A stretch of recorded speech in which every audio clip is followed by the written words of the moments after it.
कभी कभी जीवन ऐसे मोड़ पर आ जाता है जहां हम खुद से ही हारने लगते हैं। सवाल खुद से होते हैं और जवाब कहीं नहीं होते। भीतर की शांति खो जाती है और आत्मबल जैसे किसी कोने में दुबका बैठा होता है। लेकिन क्या आपने कभी सोचा है कि अगर आत्मबल ही न हो तो हम दुनिया से क्या लड़ेंगे? योगानंद जी कहते हैं, तुम्हारा सबसे सच्चा दोस्त तुम्हारा खुद पर विश्वास है। आइए आज हम उसी विश्वास को फिर से जगाएं, उस आत्मबल को पुकारें जो कभी भीतर था और उसे जागृत करें योगानंद जी के विचारों से। कल्पना कीजिए, एक व्यक्ति पूरी दुनिया से हार चुका है। न कोई सहारा है, न उम्मीद, न कोई रास्ता दिखता है, न कोई आवाज सुनाई देती है। वो रात के अंधेरे में बैठा है, बिल्कुल अकेला। उसी पल उसके मन में एक सवाल उठता है, क्या ये जीवन इसी तरह समाप्त हो जाएगा? क्या भीतर की शक्ति फिर से लौट सकती है? और तभी एक किताब की आवाज आती है, तुम्हारा अंत नहीं हुआ है, ये तो बस आरंभ है आत्मा की जागृति का। ये आवाज थी परमहंस योगानंद जी की। अब जो होगा वो सिर्फ बदलाव नहीं, आत्मबल की क्रांति होगी। योगानंद जी के विचार हमें आत्मबल की उस नींव तक ले जाते हैं जहां न केवल आत्मविश्वास जन्म लेता है बल्कि चेतना भी जागृत होती है। आत्मबल कोई जादू नहीं है जो रातों रात जागे। ये एक यौगिक प्रक्रिया है, सोच, साधना और समझ का गहरा संगम। योगानंद जी मानते हैं कि आत्मबल का पहला स्रोत है आत्मा से जुड़ाव। उन्होंने सिखाया कि जब हम खुद को केवल शरीर और मस्तिष्क मानते हैं तब हमारी शक्ति सीमित हो जाती है। लेकिन जैसे ही हम अपने भीतर की दिव्यता को पहचानते हैं, हम असीम सामर्थ्य के साथ जुड़ जाते हैं। वे कहते हैं, तुम कोई साधारण मानव नहीं हो, तुम अनंत शक्ति के वाहक हो। तुम्हारे भीतर वही ब्रह्मा है जो पूरे ब्रह्मांड में व्याप्त है। मौन का अर्थ केवल चुप रहना नहीं बल्कि भीतर की यात्रा करना होता है। योगानंद जी कहते हैं कि मौन का मतलब केवल वाणी को रोकना नहीं है बल्कि मन की चंचलता को भी शांत करना होता है। हम हर दिन सैकड़ों विचारों में उलझे रहते हैं। भविष्य की चिंता, अतीत की पीड़ा, दूसरों की बातें, समाज की अपेक्षाएं। इन सब के बीच हमारी आत्मा की आवाज बहुत धीमी हो जाती है। पर जब हम मौन में उतरते हैं, बाहर की आवाजों को बंद करते हैं, मोबाइल, सोशल मीडिया, शोर शराबा सब कुछ एक तरफ रख देते हैं, तब धीरे धीरे हमारी अंतरात्मा की आवाज सुनाई देने लगती है। योगानंद जी के शब्दों में, मौन वह दर्पण है जिसमें आत्मा का प्रतिबिंब दिखाई देता है। भीतर की दुनिया में उतरना आत्मबल की पहली किरण। जब कोई व्यक्ति मौन में जाता है तो वो धीरे धीरे अपने विचारों के शोर को पहचानने लगता है और तब वो समझ पाता है कि जो डर, गुस्सा, निराशा दिख रही थी वो स्थायी नहीं थी। बाहर की दुनिया हमें हर पल कमजोर बनाती है। तुलना, आलोचना, असफलताएं, पराजय। लेकिन जब ध्यान अंदर की ओर मुड़ता है तो हम पाते हैं कि भीतर एक शांति है, एक स्थिरता है जो कहती है, तुम टूटे नहीं हो, तुम केवल बाहर की दुनिया से थक गए हो। इस स्थिति में आत्मबल की पहली किरण पैदा होती है क्योंकि अब हम खुद से जुड़ रहे हैं, भीतर की शक्ति से। ध्यान आत्मा की सीधी बातचीत। योगानंद जी ध्यान को कोई कठिन या धार्मिक प्रक्रिया नहीं मानते थे। उनके लिए ध्यान एक सीधी बातचीत है, तुम और तुम्हारा ईश्वर। जब मन शांत होता है तब आत्मा बोलने लगती है और जब आत्मा बोलती है तब डर, असमर्थता, बेचैनी सब गायब हो जाते हैं। ध्यान के माध्यम से जब हम श्वास पर ध्यान देते हैं या किसी मंत्र का जाप करते हैं तब हम अपने विचारों को दिशा देना शुरू करते हैं। अब विचार इधर उधर नहीं भागते, वो केंद्रित होते हैं और यहीं से आत्मबल का पुनर्निर्माण शुरू होता है। ध्यान का असर केवल साधना तक सीमित नहीं होता। ध्यान करने वाला व्यक्ति केवल कुछ समय के लिए शांत नहीं होता बल्कि वो पूरा दिन स्थिरता और ऊर्जा से भर जाता है।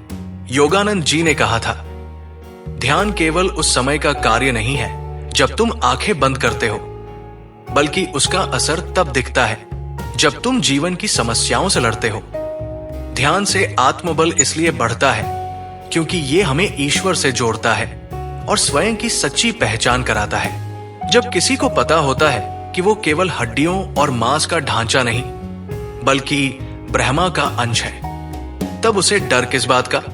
मौन में उतरना और ध्यान करना क्यों जरूरी है आत्मबल के लिए? क्योंकि ये हमें बाहर की दुनिया की अपेक्षाओं से मुक्त करता है, क्योंकि ये हमें अपने भीतर की शक्ति से जोड़ता है, क्योंकि ये हमें याद दिलाता है कि ईश्वर हमारे अंदर ही है, क्योंकि ये हमें वो स्थिरता देता है जो संघर्षों में डगमगाती नहीं, और क्योंकि ये आत्मा की उस चिंगारी को फिर से जगा देता है जिसे हमने दुनियावी दौड़ में खो दिया था। योगानंद जी की मौन साधना पर एक अमृत वाक्य, जब तुम मौन में हो और कोई आवाज नहीं होती, तब ईश्वर की आवाज सबसे स्पष्ट सुनाई देती है, और जब तुम उसे सुनते हो तो तुम्हारे आत्मबल को कोई हिला नहीं सकता। उन्होंने कहा, हर दिन कुछ समय खुद के लिए निकालो, अपनी आंखें बंद करो और अपनी आत्मा से प्रश्न करो, मैं कौन हूं?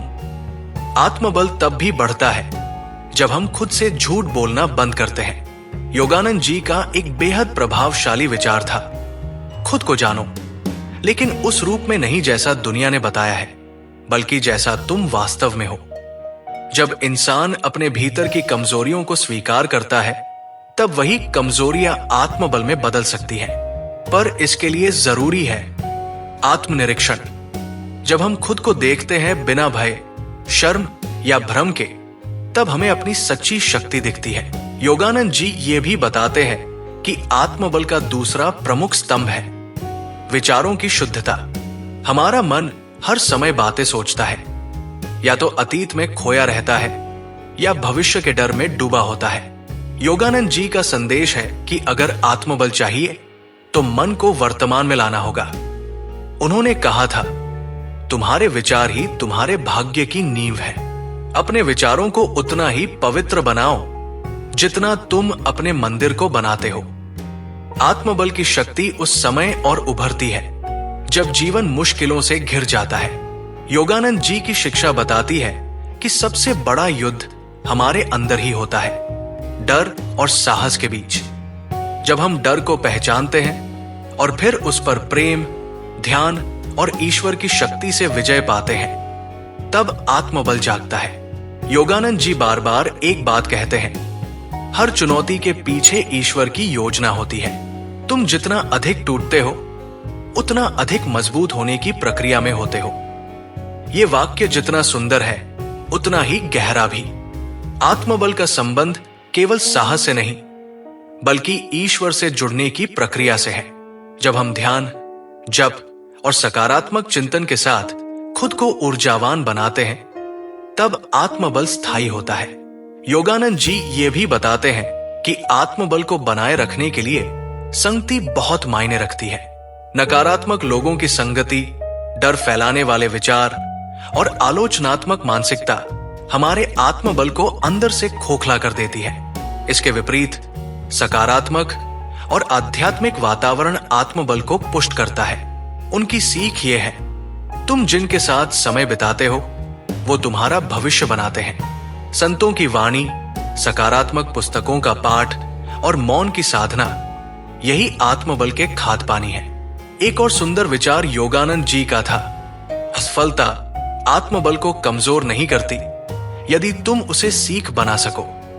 हर हार, हर ठोकर, हर गिरना आत्मबल के निर्माण का हिस्सा है, अगर हम उस अनुभव को समझदारी से लें। जब हम खुद से कहते हैं मैं गिरा लेकिन फिर उठूंगा, तो उसी पल आत्मबल फिर से जन्म लेता है। योगानंद जी ने यह भी सिखाया कि अगर तुम अपने जीवन में ईश्वर को केंद्र में रखो तो डर कभी पास नहीं आएगा। ईश्वर की उपस्थिति आत्मबल का सबसे मजबूत स्तंभ है। जब तुम कहो, हे प्रभु तुम मेरे साथ हो, तो तुम्हारे अंदर से एक ऊर्जा उठती है जो दुनिया की हर चुनौती का सामना कर सकती है। आत्मबल का गहरा संबंध विश्वास से है। जब विश्वास पक्का हो, खुद पर, अपने कर्म पर और ईश्वर पर, तब आत्मबल अडिग हो जाता है। ये वही आत्मबल है जो इंसान को संकट में भी मुस्कुराना सिखा देता है। योगानंद जी ये भी कहते हैं, तुम्हारे जीवन का उद्देश्य केवल सांस लेना नहीं है, बल्कि आत्मा को जागृत करके इस पृथ्वी पर अपने ईश्वर को प्रकट करना है। और जब कोई ये जान लेता है कि उसका जीवन दिव्य उद्देश्य से भरा है, तब उसका आत्मबल किसी तूफान से डरता नहीं। तो अगली बार जब तुम खुद को टूटा हुआ महसूस करो, जब जीवन अंधकार में लगे, जब भीतर कोई उम्मीद न बचे, तब बस एक पल आंखें बंद करना और अपने भीतर से आवाज देना, हे प्रभु, मैं जानता हूं मेरा आत्मबल अभी मुझ में है। मैं हार नहीं मानूंगा, मैं फिर उठूंगा, क्योंकि मैं सिर्फ शरीर नहीं हूं, मैं आत्मा हूं, प्रकाश हूं, शक्ति हूं। और तब तुम पाओगे कि योगानंद जी की वाणी जैसे तुम्हारे भीतर गूंज रही है। ईश्वर की शक्ति तुम्हारे भीतर है, उसे जियो, महसूस करो और अपने जीवन को दिव्यता से भर दो। कमेंट में बताइए, योगानंद जी का कौन सा विचार आपके आत्मबल को सबसे ज्यादा छू गया।